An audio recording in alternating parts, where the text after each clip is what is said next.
वालेकुम students, welcome on my YouTube channel discover education. आज के लेक्चर में हमने एक बहुत इंपॉर्टेंट टॉपिक डिस्कस करना है, ड्रग ट्रीटमेंट। हमने एक टॉपिक शुरू किया हुआ है जिसका नाम है डिज़ीज़ कंट्रोल। डिज़ीज़ कंट्रोल के 3 स्टेप हैं कि एक तो हम अपने आप को प्रोटेक्ट कैसे कर सकते हैं, दूसरा है कि वैक्सीनेशन करवा सकते हैं, और दूसरा है कि अब डिज़ीज़ तो हो गई है, अब इसका ट्रीटमेंट क्या है, हम इसको कैसे क्योर कर सकते हैं। सबसे पहले हम देखते हैं कि अगर if a person become sick with the disease, अगर कोई बंदा जो है वो बीमारी में मुब्तला हो जाता है, तो अगर जो वायरस वगैरह है तो उसे एंटीबायोटिक या बैक्टीरियल अटैक है तो उसे एंटीबायोटिक्स वगैरह दे दिए जाते हैं जो बैक्टीरिया को जो है वो किल कर देता है। लेकिन अगर फ़र्ज़ करें डिज़ीज़ जो है वो बैक्टीरिया जो है वो एंटीबायोटिक्स के रेजिस्टेंट कर ले, उसके अगेंस्ट काम करना शुरू कर दिए, तो एंटीबायोटिक भी अपना काम नहीं कर सकते हैं। जैसे कि अगर मैं बात करूं कैंसर की, तो कैंसर में जो है वो रेडियोथेरेपी और कीमोथेरेपी को यूज़ किया जाता है।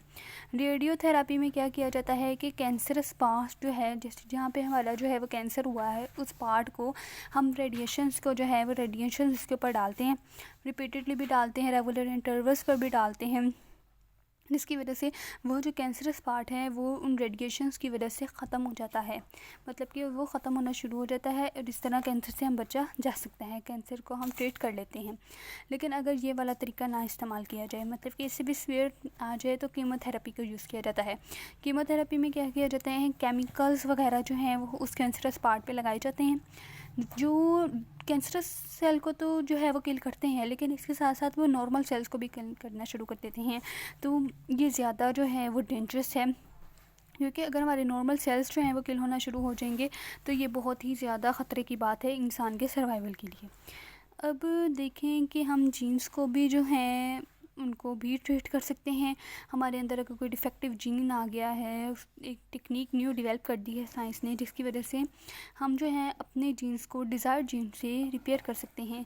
मतलब कि अगर किसी ने अपना बोन मैरो का ट्रांसप्लांट करवाना है, तो वो बोन मैरो के सेल्स को जो है डिज़ायर्ड सेल्स जो हैं, जो डिफेक्टिव नहीं है बल्कि जो है हमें डिज़ायर्ड हैं, उनके हम जीन्स को लेते हैं, उसकी क्लोनिंग करते हैं, उसकी कॉपीज़ वगैरह बनाते हैं, और जो है जिसको चाहिए उसके अंदर इंजेक्ट कर देते हैं, जिसकी वजह से जो है उसके अंदर भी जो है वो डिफेक्टिव की सेल्स जो हैं वो ख़त्म होना शुरू हो जाते हैं, और उसके बोन मैरो काम करना शुरू कर देता है। इस ट्रीटमेंट को हम जीन थेरेपी कहते हैं, ये हमने पीछे भी डिस्कस कर लिया हुआ है। नेक्स्ट जो है वो इंटीग्रेटेड डिजीज़ मैनेजमेंट है, कि डिसीज़ को मैनेज कैसे किया जाए, कौन कौन से मेथड्स को यूज़ किया जाए, और कम्युनिटी का इसमें क्या रोल प्ले किया जाए, जिसकी वजह से जो है वो डिज़ीज़ को मैनेज कर लिया जाए, और अवेयरनेस जो है वो लोगों में फैला दी जाए इस डिज़ीज़ के मुतालिक। इसकी कॉजेज़ भी क्या हैं, इसकी रेमेडीज़ क्या हैं, इन सबको जो है लोगों तक बता दिया जाए, ताकि इस डिज़ीज़ के चांसेस जो हैं वो कम से कम हो जाए। अब फूड और हेल्थ में तो साइंस ने बहुत ज़्यादा जो है वो हमने रोल प्ले किया है। जैसे कि हम पीछे पेस्चराइजेशन का प्रोसेस पढ़ चुके हैं, इसके अलावा बायोलॉजिकल कंट्रोल में कैसे साइंस ने जो है वो अपना रोल प्ले किया है। इस तरह इंसान ने क्लोनिंग में भी बहुत ज़्यादा रोल प्ले किया है, प्रोटेक्ट भी किया है हमारे इन्वायरमेंट को। क्लोनिंग का मतलब ये है कि आप हूबहू कॉपीज़ बना ले अपने कोई से भी डिज़ायर्ड जीन की। यूजेनिक का मतलब होता है डिज़ायर्ड एम, डिज़ायर्ड आपको जो चीज़ चाहिए उसकी हूबहू कॉपी बना ली जाए। अब क्लोन क्या है कि एक इंडिविजुअल को एसेक्सुअली तौर पर रिप्रोड्यूस करवा के आइडेंटिकल कॉपीज़ बना ली जाएँ किसी भी इंडिविजुअल की।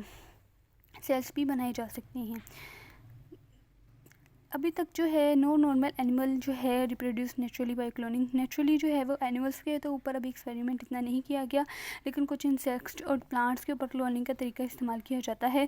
जो काफ़ी लोग एनिमल्स और प्लांट्स ऐसे हैं जिनके ऊपर रिपीटेडली ये क्लोनिंग का प्रोसेस अप्लाई किया जाता है, और कुछ ऐसे हैं जो कभी कभी क्लोनिंग के प्रोसेस से गुजरते हैं। जैसे कि आप सब जानते होंगे 1997 में स्कॉटलैंड में एक जो है सर थे, उन्होंने जो है वो एक शीप को क्लोन किया। उन सर का नाम एलन कॉल्डमैन था, और जो शीप थी उसका नाम हमने डोली रखा। वो तो है, मेरा ख्याल है कि 4-5 दिन उसने सर्वाइव किया, फिर बिलाखिर वो भी मर गई। लेकिन ये बात प्रूफ हो गई कि क्लोनिंग के ज़रिए जो है वो एनिमल्स को रिप्रोड्यूस करवाया जा सकता है। ठीक है, अब आजकल जो है मेमिलियन स्पीशीज़, माइस ले लें, आप काउस ले लें, इनको भी क्लोन किया जाता है। इस प्रोसेस में किया गया जाता है, आप न्यूक्लियस लेते हैं एक फर्टिलाइज्ड एग में से, उसका न्यूक्लियस को हमने रिमूव किया, फिर दूसरा जो है एक फर्टिलाइज्ड एग से हमने जो है वो न्यूक्लियस को रिमूव किया, और फिर हमने एक बॉडी सेल लिया, सोमैटिक सेल किसी भी ऑर्गेनिज्म का ले लें, उसके अंदर से, लेकिन वो सेक्स सेल ना हो बल्कि जो है वो सोमैटिक सेल्स हों। और अदर देन सेक्स सेल हमने लिया, उसका न्यूक्लियस रिमूव कर लिया। अब जो ए न्यूक्लिएटेड एग सेल बना, जो हमने एक फर्टिलाइज्ड एग में से लिया था, ठीक है, और हमने जो डिज़ायर्ड न्यूक्लियस को निकाला, उन दोनों को एक जगह रखा, उनको फिर हमने रिप्रोड्यूस करवा दिया, जिसकी वजह से जो है वो एक न्यू जो है वो ज़ाइगोट बना और हमारे पास डिज़ायर्ड इंडिविजुअल जो है उसकी बर्थ हो गई। इस तरह ये क्लोनिंग का प्रोसेस जो है वो डिज़ायर्ड जीनोटाइप को इस्तेमाल करने के लिए यूज़ किया जाता है, और बहुत से जो हैं वो माइस और काउस जो हैं इस तरह से रिप्रोड्यूस भी करवाए जाते हैं। अब एक और भी तरीका है, जैसे कि आइडेंटिकल ट्विंस का आप पढ़ते आ रहे हैं कि जब ट्विंस होते हैं वो क्या करते हैं, एक ही सिंगल एग और एक एम्ब्रियो होता है, वो आपस में सेपरेट हो जाता है, लेकिन वो क्रोमोसोम्स जो हैं वो इक्वल ही लेते हैं अपने दोनों पेरेंट्स से, और जो है वो हूबहू ट्विंस बन जाते हैं, आइडेंटिकल ट्विंस बन जाते हैं। और इसी तरह जो है उनमें जो है आप देखें कि काफ़ी उनका जीनोटाइप, उनकी जीन्स, उनकी आदत वगैरह जो हैं वो आपस में बहुत ज़्यादा मैच कर रही होती हैं। अब क्लोनिंग का प्रोसेस आप प्लांट्स वगैरह और एनिमल्स पर तो अप्लाई कर सकते हैं, लेकिन ह्यूमंस पर अप्लाई करने में अभी तक ह्यूमन पर कोई भी ये जो है क्लोनिंग का प्रोसेस अप्लाई नहीं किया गया। अब इसके अंदर बहुत से जो हैं वो थियोलॉजिकल जो है उनका भी आ जाता है कि मजहबी अक़ीदे पे जो ईमान रखते हैं लोग, और इसी तरह हमारे दीन में भी नहीं है। तो इस तरह जो है वो अभी एनिमल्स की क्लोनिंग नहीं हुई है, अभी इसमें बहुत सारी कंट्रोवर्सी है इस इशू पर, लेकिन सम साइंटिस्ट जो हैं उनका ये कहना है कि अगर ह्यूमन के एम्ब्रियो के क्लोन बना लिए जाएं तो वो डोनर के तौर पर बहुत अच्छा काम कर सकते हैं। जैसे आपको ब्लड डोनेट करना हो तो वो एक अच्छा तरीका है, किडनी और लिवर इस तरह जो है वो ऑर्गन्स जो है वो डोनर जो है वो दे सकता है, और जो है रेसिपिएंट उसके लिए फ़ायदा हो सकता है, साइंटिस्ट का ये कहना है। लेकिन अभी तक जो है वो कोई भी एनिमल क्लोन नहीं बनाया गया है। ये एक हल्की सी डायग्राम है, इसे आप देखें और इसे समझने की कोशिश करें कि कैसे जो है क्लोनिंग का प्रोसेस किया जाता है।